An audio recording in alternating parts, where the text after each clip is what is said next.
कमी आपके संस्कारों में है, मेरे नहीं। मम्मी जी, आपका खाना लगा दूं? रिया ने पूछा। बड़ी आई खाना लगाने वाली। तू कौन होती है मुझे खाना देने वाली? ये घर मेरा है और हाथ पैर सही सलामत है मेरे। तेरा क्या भरोसा खाने में जहर मिलाकर दे दे।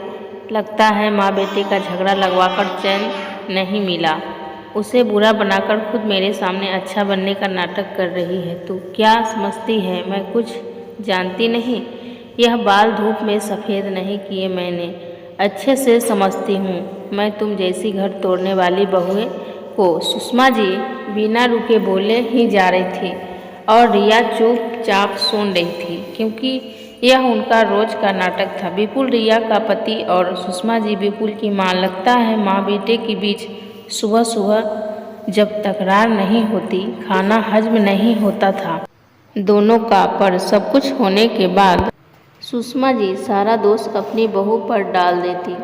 3 ही महीने हुए थे रिया और विपुल की शादी को। लव मैरिज से शादी की थी, इसलिए सुषमा जी रिया को पसंद कम करती थी। विपुल सुषमा जी और महेश का इकलौता बेटा था। शादी से पहले विपुल ने रिया को समझा दिया था कि उसे सब मंजूर है, लेकिन माता पिता से अलग होना नहीं।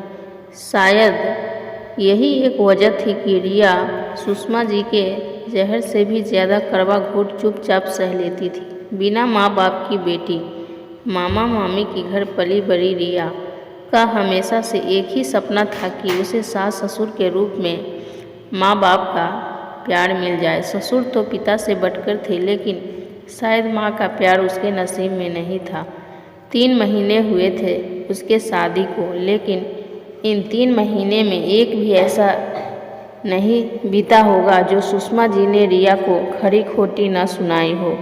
बिन माँ बाप की पली रिया हर परिस्थिति का हंसकर सामना कर लेती। तकदीर ने उसे कठिन परिस्थितियों का सामना करना सिखा दिया था। रात को ऑफिस से घर लौटते ही विपुल माँ के गोद में सर रख सो गया।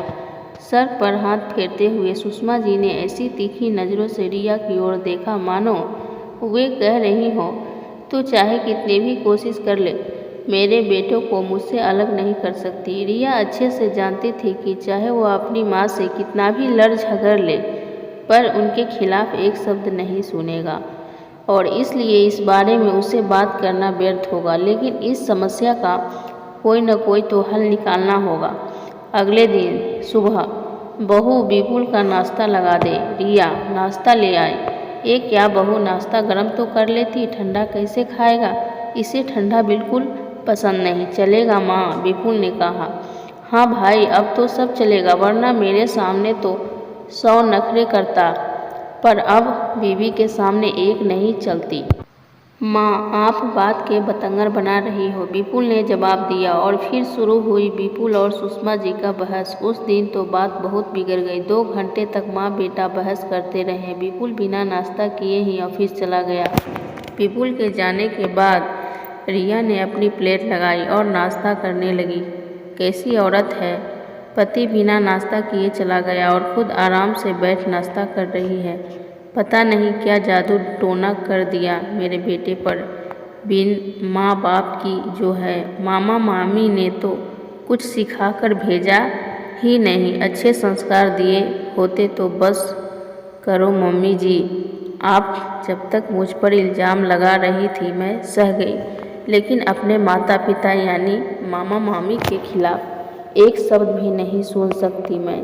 बड़ी मुश्किलों से पाल पोस कर बड़ा किया हुआ है उन्होंने मुझे, वरना बिन माँ बाप की बेटी के लिए कौन करता है इतना कुछ। अगर जादू टोना ही करना होता तो सबसे पहले आपको बस में करती। और रही बात संस्कारों की, तो अगर संस्कार नहीं दिए होते तो 3 महीने से मैं आपके बेवजह के इल्ज़ामों को चुपचाप नहीं सहती।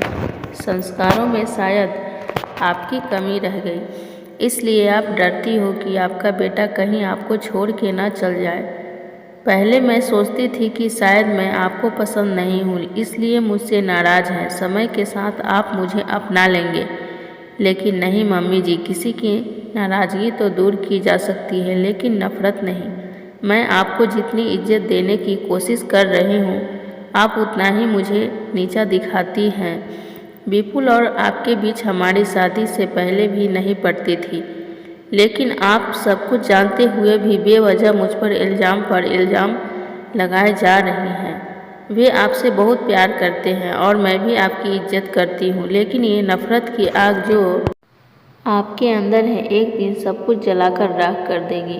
अपने पैरों पर खुद कुल्हाड़ी मत मारिए मम्मी जी। अंत में बस इतना कहना चाहूँगी, मैं आपकी पसंद की बहू तो नहीं, पर अगर आप माँ बनकर सिर पर हाथ रख दोगी तो मैं बेटी बनकर सारे फर्ज निभाऊंगी। आगे आपकी मर्जी।